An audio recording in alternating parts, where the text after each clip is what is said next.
இதை பாதுகாப்பு ஃபெயிலியர் அப்படின்னு சொல்ல முடியுமா? பெரும்பாலான தாக்குதல்கள், காஷ்மீரில் தாக்குதல், குண்டுவெடிப்பு அப்படின்றது நம்ம வாரத்துக்கு ஒன்று கேள்விப்பட்டிருக்கோம். நீங்கள் மூத்த பத்திரிகையாளர் அப்படின்றப்போ நிறைய ரிப்போர்ட் பண்ணியிருப்பீங்க. ஆனால் இன்னைக்கு இந்த சம்பவம் கிட்டத்தட்ட பல ஆண்டுகளுக்கு, புல்வாமாக்கு அப்புறம் ஒரு பெரிய விஷயத்தை இன்னைக்கு நம்ம டிபேட் பண்ணிட்டு இருக்கோம். இதை ஒட்டுமொத்த பாதுகாப்பு ஃபெயிலியர் அப்படின்னு நம்ம சொல்லிட முடியுமா? அதை விட பெரிய ஒரு வார்த்தையை யூஸ் பண்ண முடியாதுங்க. ஏனென்றால் 2024 சில சம்பவங்கள் அங்கங்கே நடந்தது. அதை விட எல்லாம் பெரிதாக, அதை விட அதிகமாக உயிரிழப்பு எங்க நடந்ததுன்னு பாத்தீங்கன்னா 2025 இந்த சம்பவத்துல தான் நடந்திருக்கிறது. இதை விட பெரிய ஒரு வெக்கக்கேடு கிடையாது. அதாவது நீங்க இப்போ அதுக்கு சொல்ற காரணம் பாருங்களேன். அதாவது டூர் ஆபரேட்டர், அதாவது சென்னையில் இருக்கிற டூர் ஆபரேட்டருக்கும் புனேல இருக்கிற டூர் ஆபரேட்டர், ஹைதராபாத் இருக்கிற டூர் ஆபரேட்டருக்கு இந்த ஏரியாலாம் திறந்திருக்குன்னு தெரியுது. அங்க இருக்கின்ற செக்யூரிட்டி ஆளுகளுக்கு தெரியலையாம இதை விட பெரிய ஒரு போங்க இருக்குங்களா? இது என்ன எக்ஸ்பிளேஷன் தெரியல. யார் இந்த மாதிரி ஒரு எக்ஸ்பிளேஷன் யோசித்தானே எனக்கு தெரிய மாட்டேங்குது. அந்த மாதிரி ஒரு விசித்திரமான ஒரு எக்ஸ்பிளேஷன் கொடுத்திருக்காங்க. ஒண்ணு. ரெண்டாவதாக அங்க ஒரு செக்யூரிட்டி ஆர்கிடெக்சர் இருக்கு. இதெல்லாம் தாண்டி அந்த டெரைன் பேச வேண்டிய இருக்கு. அதுக்கு முன்னால செக்யூரிட்டி ஆர்கிடெக்சர் பார்த்துக்கலாம். ஒரு ஓவராட்டிங் செக்யூரிட்டி ஆர்கிடெக்சருடைய மேல் தளத்தில் இருப்பது பாத்தீங்கன்னா யாரு, யூனிஃபைட் கமாண்டுடைய தலைவர் யாருன்னு பாத்தீங்கன்னா அங்க இருக்கின்ற லெப்டினன்ட் கவர்னர் மனோஜ் சின்ஹா.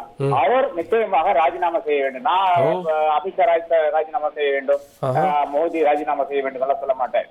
இருந்தாலும் அது அந்த demand it is not bad demand நான் சொல்வேன். ஒண்ணு, யூனிஃபைட் கமாண்டுடைய தலைவராக இருக்கின்ற லெப்டினன்ட் கவர்னர் இன்னும் ரிசைன் செய்யவில்லை. அவர் ஒரு விளக்கம் கொடுக்கவில்லை. அவரிடம் விளக்கம் பெற்று பெற வேண்டும். அடுத்ததாக அவர் ராஜினாமா செய்ய வேண்டும். உண்டு. ரெண்டாவதாக அதுக்கு கீழே இருக்கின்ற பல ஏஜென்சிஸ் இருக்கு. அதுக்கு கீழே ஆர்மி தான் இருக்கிறதுலே பெரிய பொறுப்பு இருக்கின்ற ஒரு நிறுவனமாக அங்க இருக்கிறது. எல்லாமே ஆர்மியை தாண்டி ஒண்ணும் செய்ய முடியாத நிலைமை தான் அங்க இருக்கிறது. அதாவது ராணுவம் தான் அங்க இருக்கின்ற நெட் செக்யூரிட்டி ப்ரொவைடர் இருக்கிறது. அப்ப ராணுவத்தில் இருக்கின்ற அங்க இருக்கின்ற தலைவர் 16 கோர்னுடைய தலைவர் என்ன செய்து கொண்டிருந்தார் என்ற கேள்வி இருக்கிறது. அது நான் ஏன்னு நான் சொல்லிடுறேன். ஒண்ணு, ஆர்மி. ரெண்டாவதாக அங்க சார்ஜ் இருக்கின்ற ராஷ்டிரிய ரைபிள்ஸ், ராஷ்டிரிய ரைபிள்ஸ் அந்த என்டையர் பெட்டாலியன் என்ன செய்து கொண்டிருக்கின்றது கேள்வி இருக்கு. அது கீழே தான் எஸ்ஓஜி ஸ்பெஷல் ஆபரேஷன்ஸ் குரூப் இருக்கிறது.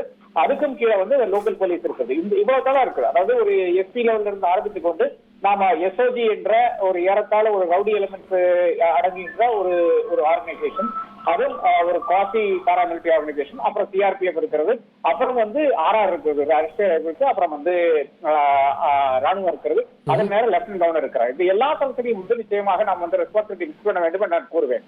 ஆனால் இவர்களுக்கு வருகின்ற தகவல்கள் பாத்தீங்கன்னா எங்கிருந்து வருதுன்னு பாத்தீங்கன்னா ஒரே சோர்ஸ் தான் வரும். அப்ப எனக்கு தெரியும் இது என்னன்னா இங்கிருந்தும் சரி அங்கிருந்தும் கண்ட ஒரு விஷயம் என்னன்னு பாத்தீங்கன்னா ஒரே ஒரு நபர்களான ஒரு குரூப் ஆஃப் ஆளுக தான் ப்ரொஃபஷனலாக இந்த இன்ஃபர்மேஷன் கொடுக்கறது இருக்குது இல்லையா? அதாவது ஒரு ஆர்கனைசேஷன் இல்லைன்னா இன்னொரு ஆர்கனைசேஷன் கொடுக்கறது சில சமயத்துல ஒரே நபரா இருப்பார்கள். இல்லை என்றால் தெரிந்த, அதாவது அவர்களே பழகக்கூடிய இடைவெளக்கூடிய ஒரு நபர்கள் இருப்பார்கள்.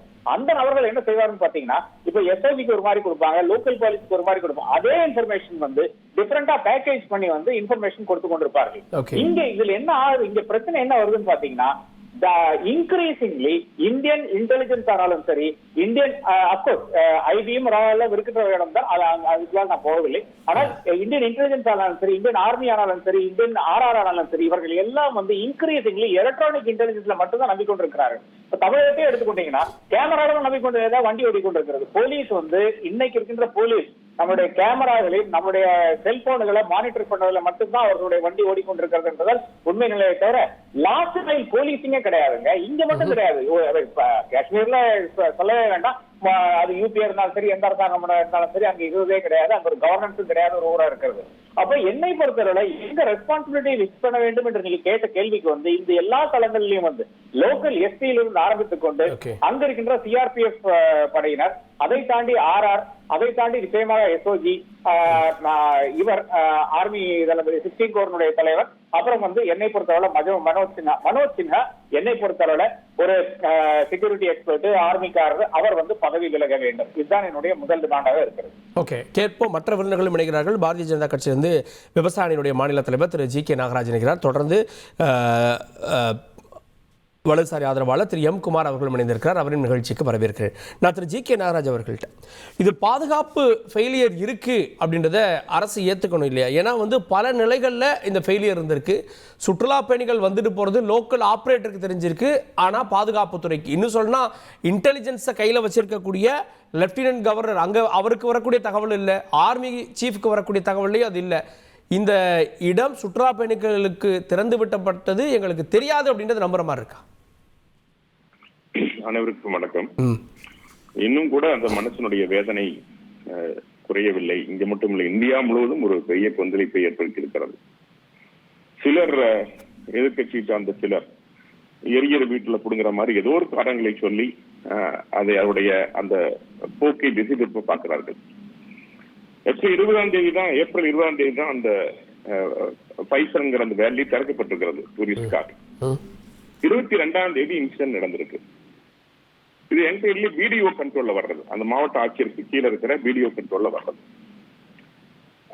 ஜம்மு காஷ்மீரை பொறுத்த வரைக்கும் நீங்க அங்க இருக்கிற எஸ்பி கண்ட்ரோல்ல கீழே அது கீழே இருக்கிற ஜேகே போலீஸ் அழைத்தால் மட்டும்தான் ராணுவம் அங்க உள்ள போக முடியும். ஜேகே போலீஸ் கீழே சிஆர்பிஎஃப் இருக்காங்க, அவங்க அவங்களுக்கு துணைக்கு போவாங்க. அதையும் முடியவில்லை என்றால் ராணுவம் உள்ள போவாங்க.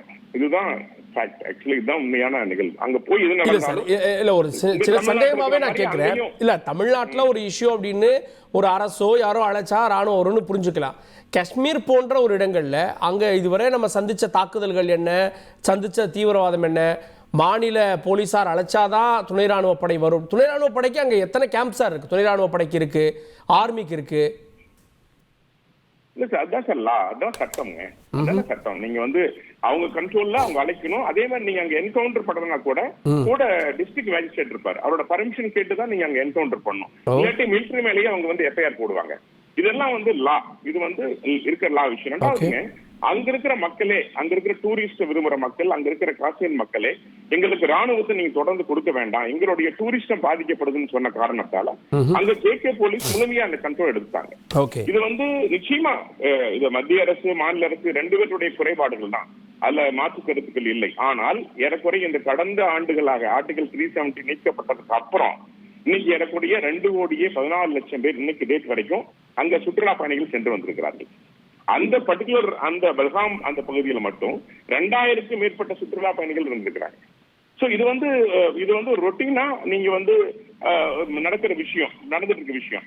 ஆனா ஒரு நாடு, பாகிஸ்தான்ங்கிற ஒரு நாடே இப்படி ஒரு தீவிரவாத தாக்குதலை திட்டமிட்டு செய்கின்ற பொழுது எந்த நாடாக இருந்தாலும் அது பெரிய தடுக்கிறது என்பது ஒரு சாதாரண விஷயம் அல்ல. அவருக்கான முயற்சியைத்தான், ஒரு முடிவெற்ற விஷயத்தான் இப்ப நரேந்திர மோடி அவர்கள் கையில் எடுத்துக்கிறாங்க. ஆனா இதை வைத்துக் கொண்டு அரசியல் கட்சிகள்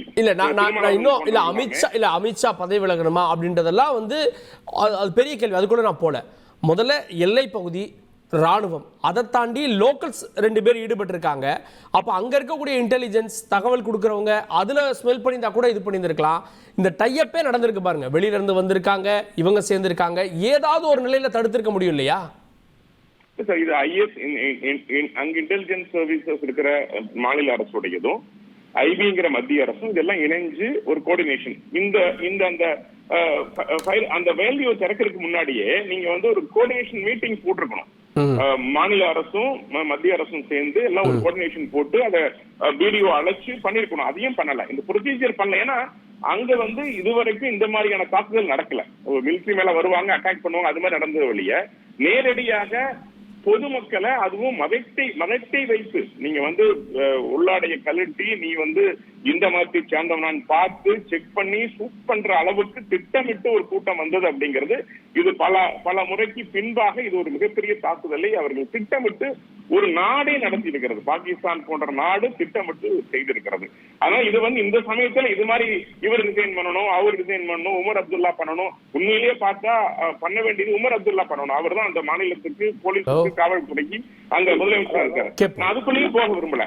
ஆனா பேசுறவங்க கொஞ்சம் மனசாட்சியோட பேசணும். ஏன்னா 68 கொடுமையான தாக்குதல்கள் காங்கிரஸ் ஆட்சி காலத்துல தினமும் நடக்கிற துப்பாக்கி சூடு ஒரு பத்திரிகை செய்தியில ஒரு சின்ன செய்தியாக வந்த காலம் மாறி போய் இன்னைக்கு இவ்வளவு பெரிய செய்தியாக வருகின்றது என்றால் அந்த அளவுக்கு அங்க இந்த கடந்த பல ஆண்டுகளாக ஆர்டிகல் இல்ல அது அப்படியும் பார்க்கலாம். இல்ல பெட்டி செய்தியா வந்ததெல்லாம் சின்ன தாக்குதல், பெரிய தாக்குதல்னா பெரிய செய்தியா தானே வரும்.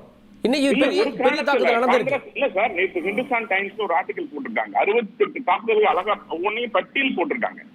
ஈவன் அது பல இடங்கள் நான் கல்லூரியில் படிச்ச கூட சுட்டுக் கொல்லப்பட்டார்கள் அப்படிங்கிற செய்தி சின்ன செய்தியா போடுற அளவுக்கு காஷ்மீர்ல சட்ட ஒழுங்கு நிலை இருந்தது காங்கிரஸ் ஆட்சி காலத்துல. பட் இன்னைக்கு ஒரே விஷயம் முடிச்சிடறேன், மாறிடுச்சு. ஆனா நான் இப்போ சொல்றேனுங்க, வெளியிருந்து வந்து தாக்கி இருக்கின்ற தீவிரவாதிகள் மதத்தை வைத்து அடையாளத்தோடு தாக்கியிருக்காங்க. நாம இந்து முஸ்லீம் பார்க்க கூடாது. நான் கேட்கிறேன், பாகிஸ்தான் இந்தியா என்று பார்க்க வேண்டும். இன்னைக்கு அப்படித்தான் பார்த்தா தான் இது சரியான தீர்வு.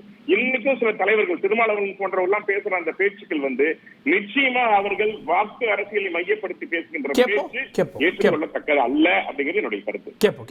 குறுக்கிட்டீங்க. இல்ல கார்கே, ஒரே ஒரு டிஃபரன்ஸ் ஒப்பீனியன் கார்கே. அதாவது இங்க இருக்கின்ற முதலமைச்சருக்கு இதுல ரோலே கிடையாது. லெப்டினன்ட் கவர்னர் தான் அங்கு இருக்கின்ற அனைத்து அதிகாரங்களும். இன்னும் சொல்ல போனால் செக்யூரிட்டி மீட்டிங்குக்கு உமர் அப்துல்லாவை கூப்பிடுறதே கிடையாது என்றதான் உண்மை நிலையா இருக்கிறது. இதை நாம் தயவு செய்து புரிந்து கொள்ள வேண்டும். அதனாலதான் உமர் அப்துல்லா இந்த பிக்சர்லயே கொண்டு வரவில்லை. அவருக்கும் இதுக்கு சம்மந்தமே கிடையாது. அவருக்கு செக்யூரிட்டி இஷ்யூஸ்ல ஒரு ரோலும் கிடையாது என்றதான் உண்மை நிலை. Manoj Sinha has to resign.